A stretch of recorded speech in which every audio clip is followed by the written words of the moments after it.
hỏi nhanh đáp nhanh không? Ok. Em thích nắng hay mưa? Mưa. Thứ ba tiếng Anh là gì? Tuesday. Con gì có 9 đuôi? Hồ ly. Em còn hận cô gái đó không? Hả? Em còn hận cô gái đó không?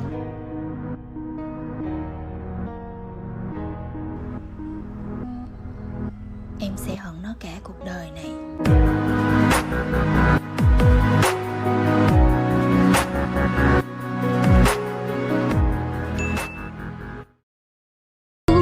hai tia cô nồng nhồng tranh yêu yêu chỉ cho mà mù yêu vô họ cũng chỉ nông lưu cô chỉ hai tia cô đã chỉ tiêu chỉ giờ ô cô mà mù yêu vô yêu ô chẳng thiên lý thao cho cô lưu nè thao vào con một giọt chỉ thân nên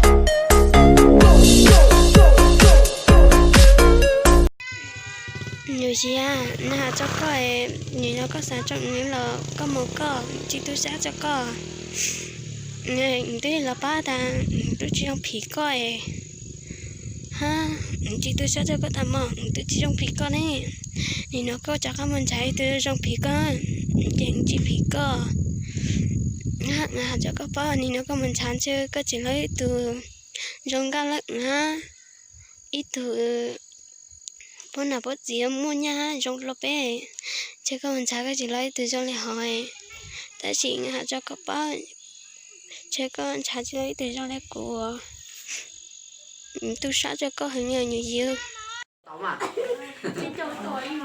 chỗ ăn đi chán á chế nó là vẫn ngon ui gió nó cái có luôn à